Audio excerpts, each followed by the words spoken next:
¿Qué tal, amigos? Hoy toca hablar de suspensiones. ¿En qué consisten, para qué funciona cada una y cómo hacer el reglaje de las mismas?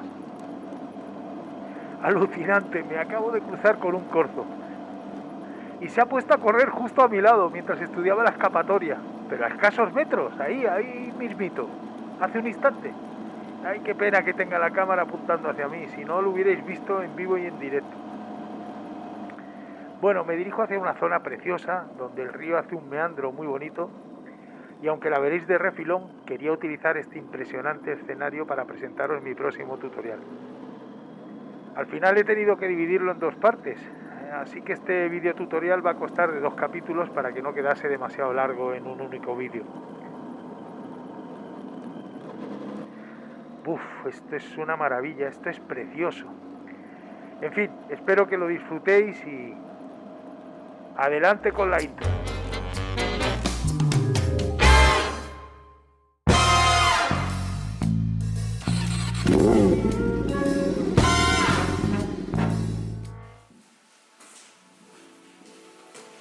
Hola, soy Pepe de FJR, del grupo Motero Barlovento, y hoy vamos a hablar de cómo funcionan las suspensiones de la FJR. Sin suspensiones, la moto se convierte en un vehículo incómodo e ingobernable.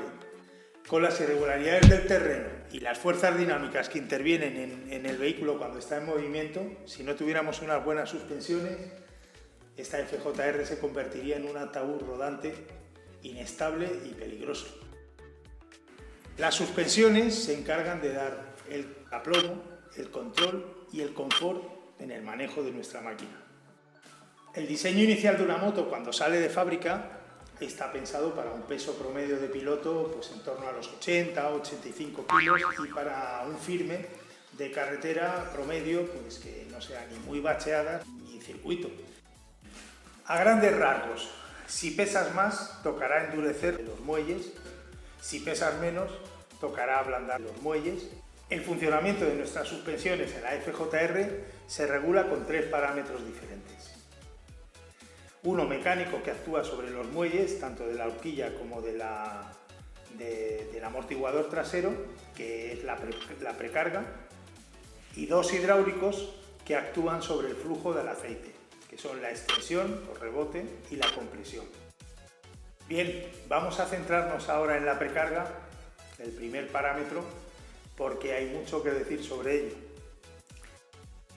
La precarga consiste en apretar más o menos los muelles tanto de las horquillas como del amortiguador trasero para alargar o acortar la longitud de estos muelles y por tanto su recorrido al comprimirse o al estirarse.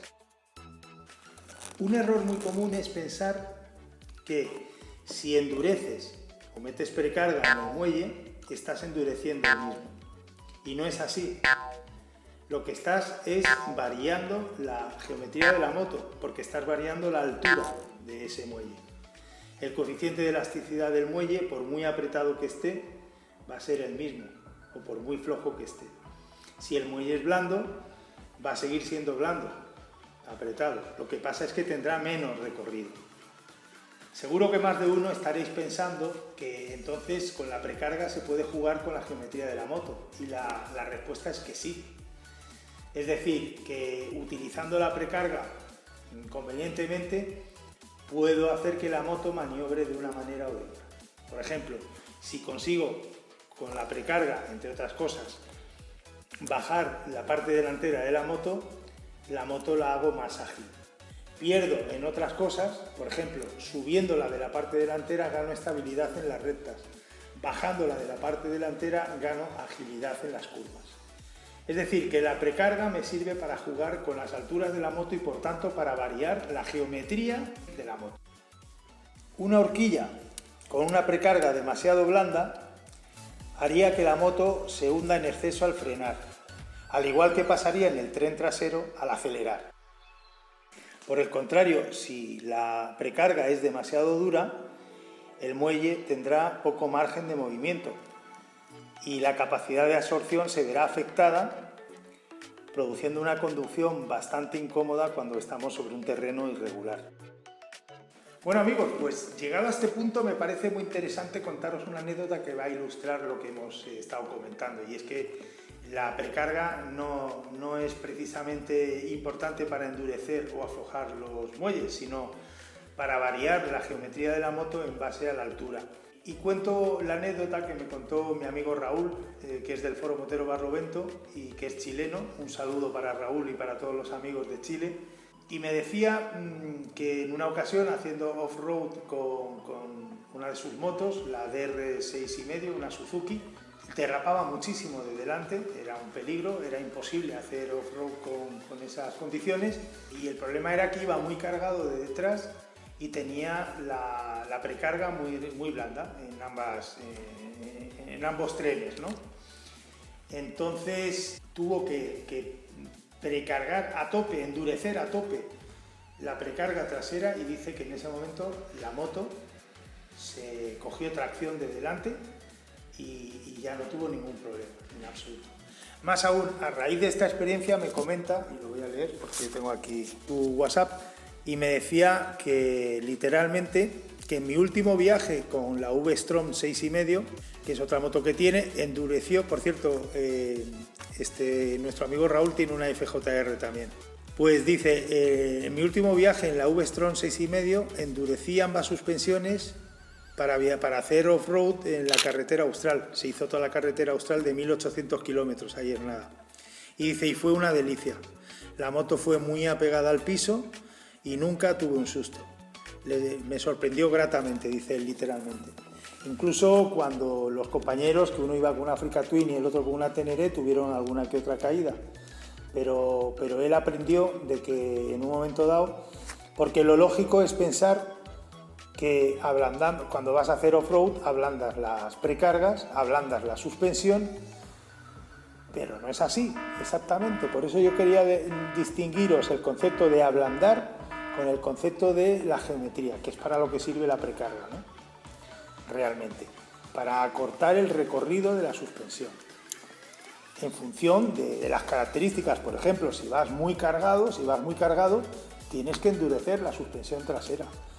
Y la delantera también, porque las suspensiones tienen que ir parejas. Es decir, que las horquillas, si van endurecidas, pues precargadas, pues también tienen que ir el amortiguador trasero. Por tanto, ya nos ha quedado claro que la precarga sube y baja la moto tanto de delante como de atrás. La precarga de la horquilla delantera funciona de la siguiente manera. Si le metes más precarga en la horquilla delantera, la moto se levanta de delante y se vuelve mucho más estable en la recta. Mientras que si le quitas precarga en la horquilla, en las horquillas, la moto baja el morro y se convierte mucho más ágil, más manejable en las curvas. Y como ya hemos dicho, la precarga en la parte trasera es particularmente importante porque aumenta o baja la geometría de la moto en función de cómo vayamos cargados. Mantiene las diferentes alturas en función de la carga que tengamos, si vamos con artillera, con pasajero, o si vamos con maletas cargados, y para mantener la geometría siempre de la moto. Y por tanto la estabilidad y el confort. Muy bien, ya sabemos lo que es la precarga y cómo afecta a nuestra moto. Pero ¿cómo puedo obtener una referencia para saber si estoy bien precargado? ¿Cómo obtener un punto de partida para saber a partir de ahí si puedo o debo precargar más, precargar menos de delante o de detrás? Pues esto se hace midiendo el recorrido muerto de las suspensiones, que es lo que se llama el SAG. SAG es un término que en inglés significa hundimiento y que, bueno, en español podemos decir recorrido muerto. ¿Qué pasó? Que me quedé sin batería en la cámara y no me di cuenta, pero fue providencial porque me estaba quedando un vídeo muy largo. En el próximo capítulo hablaremos de cómo calcular el SAG, que es la extensión y la compresión, y dónde efectuar el reglaje de los 3 parámetros en nuestras FJR. Hasta luego amigos, y no olvidéis suscribiros para no perderos el próximo vídeo.